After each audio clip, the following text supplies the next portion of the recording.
जय गजानन, जय श्रीमन्नारायण, जय आदिशक्ति माता। प्रिय भक्तजनों, जैसा कि आप जानते हैं हमारे इस चैनल पर भाद्रपद मास महात्म्य की कथाओं का श्रवण कर रहे हैं। आइए आज भादो मास महात्म्य कथा अध्याय 23 को श्रवण करते हैं। प्रिय भक्तजनों, नैमिषारण्य तीर्थ में महान यज्ञ चल रहा था। वहाँ हजारों मुनि ऋषि और तपस्वी एकत्र होकर धर्म शास्त्र और पुराणों की बात कर रहे थे। उनमें से सौनक ऋषि प्रमुख थे। सभी ऋषि मिलकर भगवान का नाम स्मरण कर रहे थे। एक दिन उन्होंने अत्यंत विनम्र भाव से सूत जी महाराज जी से प्रश्न किया। सौनक ऋषि बोले, हे सूत जी, आपने हमें भाद्र मास की महिमा का बहुत सुंदर वर्णन सुनाया है। अब कृपा कर इस मास की और भी कोई रहस्यमय कथा सुनाए, जिससे हमें भगवान विष्णु के व्रत पूजन का गूढ़ महत्व समझ में आए। सूत जी बोले, हे मुनिवरों, ध्यान पूर्वक सुनो। भाद्रपद मास का प्रत्येक दिन स्वर्ग और मोक्ष प्रदान करने वाला होता है। इसके शुक्ल पक्ष में किए गए व्रत और उपवास के अद्भुत परिणाम होते हैं। अब मैं तुम्हें एक पवित्र कथा सुनाता हूँ, जिसे सुनकर न केवल तुम सब बल्कि जो भी मानव इसे श्रद्धा से सुनेगा, उसका जीवन पवित्र हो जाएगा। प्रिय भक्तजनों, बहुत समय पूर्व की बात है। गंगा के किनारे एक छोटा सा नगर बसा था। वहाँ एक ब्राह्मण रहता था, जिनका नाम था सत्यव्रत। यद्यपि वह जन्म से ब्राह्मण था, परंतु उसका जीवन अत्यंत दरिद्रता में बीत रहा था। घर कच्चा था, वस्त्र फटे पुराने थे और परिवार में 2 वक्त का भोजन जुटाना भी कठिन हो जाता था। सत्यव्रत की पत्नी सत्यवती बड़ी धर्मपरायण थी। वह पति के साथ हर परिस्थिति में संतोष रहती थी। उनके 2 छोटे छोटे बच्चे थे, जो अक्सर भूख से रोते रहते।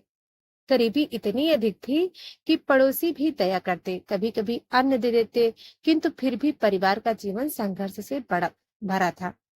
एक दिन सत्यव्रत ने सोचा, मनुष्य का जीवन केवल पेट भरने के लिए नहीं है। यदि हम केवल भोजन और वस्त्र में लगे रहें, तो यह जन्म व्यर्थ हो जाएगा। शास्त्रों में कहा गया है, भाद्रपद मास में उपवास और भगवान विष्णु की पूजा करने से समस्त पाप नष्ट हो जाते हैं और जीवन में सुख समृद्धि आती है। इस बार मैं निश्चय पूर्वक व्रत करूंगा, चाहे भूख प्यास सहनी पड़े। भगवान की भक्ति ही मेरे जीवन का सहारा बनेगी। यह सोचकर उसने अपनी पत्नी सत्यवती से कहा।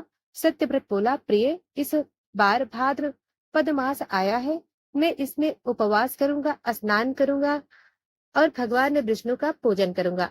हम निर्धन हैं, लेकिन हमारे पास आस्था और श्रद्धा की संपत्ति है।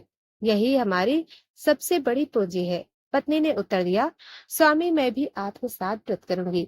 गरीबी से बड़ा कोई दुख नहीं, लेकिन भगवान की भक्ति से बड़ा कोई सुख नहीं। आप जो भी निश्चय करेंगे, मैं उसमें सहभागी बनूंगी। प्रिय भक्तजनों, भाद्रपद मास का शुक्ल पक्ष आरंभ हुआ।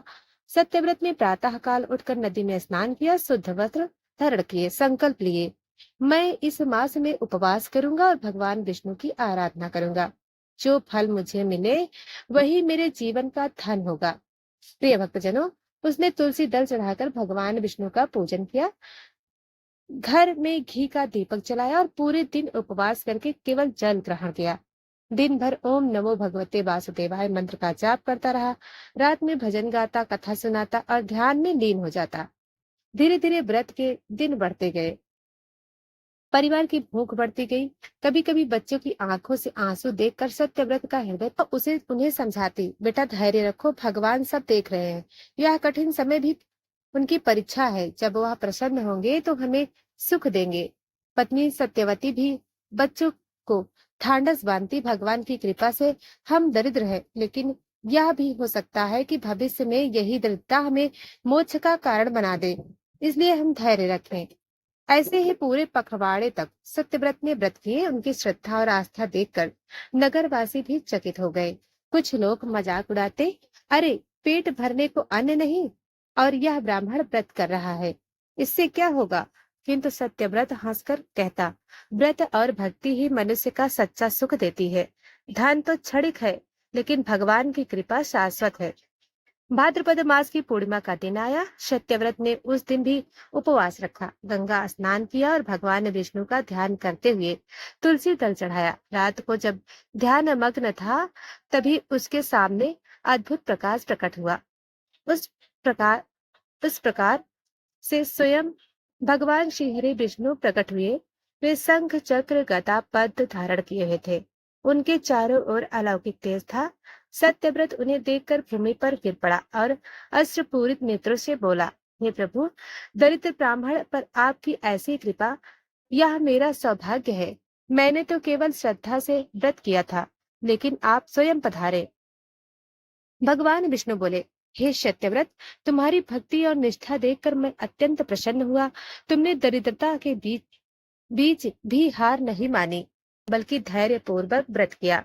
यही सच्ची भक्ति है। जो मनुष्य भाद्रपद मास का व्रत करता है, वह सभी पापों से मुक्त होता है। उसे धन धान्य, ईश्वर संतति और अंत में मोक्ष की प्राप्ति होती है। उन्हें अब दरिद्रता नहीं सहनी पड़ेगी। तुम्हारे घर में लक्ष्मी का वास होगा। तुम्हारे वंशज धर्मपरायण होंगे और अंत समय में तुम मेरे धाम वैकुंठ लोक को प्राप्त करोगे।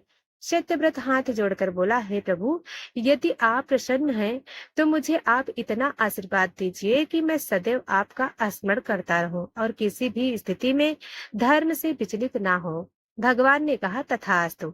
इतना कहकर भगवान अंतर ध्यान हो गए। उस दिन के बाद सत्यव्रत के जीवन में परिवर्तन आ गया। धीरे धीरे उसके घर में सुख समृद्धि आने लगी। लोग उसे आदर देने लगे। सत्यव्रत ने समृद्धि पाकर भी विनम्रता नहीं छोड़ी। वह प्रतिदिन भक्ति करता, गरीबों की सहायता करता और सभी को भाद्र मास के व्रत का महत्व बताता। सूत जी ने कहा, हे मुनियो, इस प्रकार भाद्र मास में सत्यव्रत ब्राह्मण ने व्रत करके भगवान विष्णु की कृपा पाई। जो मनुष्य इस मास में व्रत करता है, उसकी दरिद्रता दूर होती है, पाप नष्ट होते हैं, आयु, स्वास्थ्य, संतति और ऐश्वर्य प्राप्त होता है और अंत में मोक्ष की प्राप्ति होती है। इस कथा को श्रद्धा पूर्वक सुनने से भी मनुष्य के पाप नष्ट होते हैं और पुण्य में वृद्धि होती है।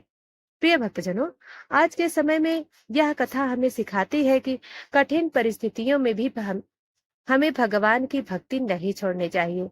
धन, सुख और वैभव क्षण भंगुर है, लेकिन आस्था और श्रद्धा शाश्वत है। उपवास और भक्ति से मन शुद्धि होता है और जीवन में संतोष आता है। भाद्रपद मास में यदि श्रद्धा पूर्वक व्रत किया जाए, तो भगवान विष्णु की कृपा में जीवन में चमत्कारिक परिवर्तन आ सकता है।